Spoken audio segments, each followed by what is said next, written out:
Ndërsa sahabët po prisnin të dërguarin e Allahut sallallahu alaihi wasallam që të dilte ta falte namazin e drekës ose të ikindis, pasi Bilali radiallahu anhu kishte thirrur ezanin, kur e pan profetin që po dilte dhe po mbante mbi supe Umamen, vajzën e vajzës së tij Zejnebes radiallahu anha.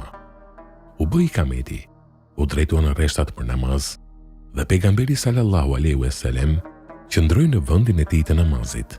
E bëri tekbirin e fillimit të namazit, kurse vajza akoma qëndronte mbi supet e tij. Në momentin që duhet të përkulej për në ruku, e merrte atë ngadalë dhe ulte në tokë. Shkonte në ruku dhe binte në sejdë, dhe kur mbaronte sejdën, e merrte përsëri atë dhe e vendoste përsëri mbi supe dhe vazhdoi kështu derisa mbaroi namazin.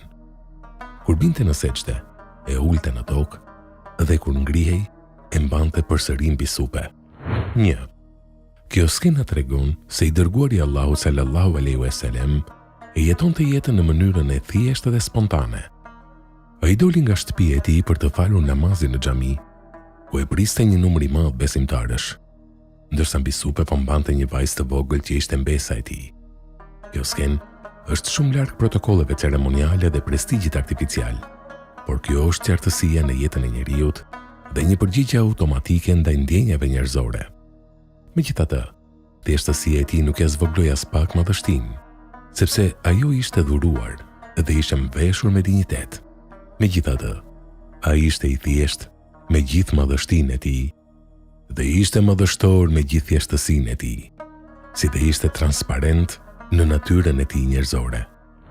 Thuaj, i përlëvduar qoftë Zoti im, unë nuk jam tjetër, vetëse njeri i dërguar. 2. Skena e vajzës së vogël që kishte hipur mbi supet e pejgamberit, duke u kapur fort me duart e saj të vogla te koka e tij, na tregon se kjo skenë ishte vazhdimsi e skenave të tjera brenda shtëpisë së tij, ku i dërguari sallallahu alaihi wasallam po luante dhe argëtonte mbesën e tij të vogël, dhe kur erdhi koha për të falur namazin në xhami, ajo ishte në kulmin e lojës dhe argëtimit dhe nuk e la atë të dilte dhe as ai nuk e la atë të qante, por e mori atë mbi supet e tij dhe doli bashkë me të, duke na shfaqur një skenë njerëzore të mbushur plot emocione prindërore të ngrohta dhe mëshirë profetike të pakufishme. 3. Pejgamberi doli duke mbajtur mbi supe një vajzë të vogël, që ishte vajza e vajzës së tij Zejnebes radiallahu anha. Ai doli për të falur namazin duke mbajtur atë mbi supe dhe doli para rreshtave të besimtarve. E fali namazin duke mbajtur atë mbi supe, duke dhënë në këtë mënyrë një mësim praktik për trajtimin e vajzave me dashamirësi dhe duke u dhënë një goditje përfundimtare mbetjeve të kulturës së periudhës së idhujtarisë në shpirtrat e atyre që anonin nga djemt dhe i përçmonin vajzat. Dhe kur ndonjëri prej tyre merr lajmin se i lindi një vajzë, fytyra i nxihet dhe i mbushet me mjerim.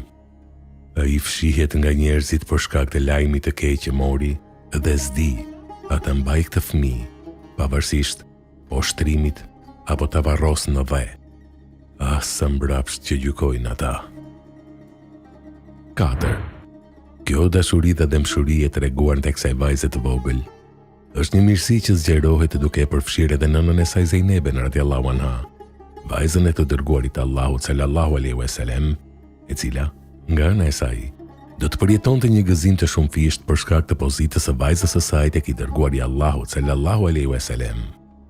Imagjinojeni zemrën e Zejnebes, si do të ndihej nëse dikush do ta pyeste se ku është vajza e saj dhe ajo të përgjigjet. E mori i dërguari Allahut mbi supet e tij dhe doli të falte namazin. Sjellja e mirë dhe trajtimi i ëmbël që u bëhet vajzave të vogla, i tejkalon ato duke i përfshirë edhe vëllezërit dhe motrat e tyre e kështu me radhë. 5. Ai që e mbajti mbesën e tij mbi supe, ndërsa po falte namazin, që e ulte kur binte në ruku ose sejdë dhe ngrinte prapë mbi supe kur ngrihej në këmbë, është vetë ai që ka thënë: kënaqësia ime më e madhe është gjatë namazit. Ai ishte njeriu më i përkushtuar ndaj namazit dhe e dinte vlerën e tij më shumë se kushdo tjetër. Megjithatë, mbajtja e vajzës së vogël mbi supe gjatë faljes së një namazi farz nuk cënonte as pak vlerën e namazit. Përkundrazi, kjo tregon edhe anën lehtësuese të sheriatit islam. Për këtë shkak, Imam Dhehebiu, Allahu e mëshiroft, e komenton këtë ngjarje duke thënë: çfarë do të bëj ai, fekihu, dietari fikut, strikt me këtë hadith? Nuk do të ishte e pavënd që të thoshim se në të vërtetë pejgamberi sallallahu alaihi wasallam po kryente dy adhurime në të njëjtën kohë, namazin për Zotin e tij dhe mirësjelljen ndaj vajzës së tij, duke i bashkuar të dyja bashkë.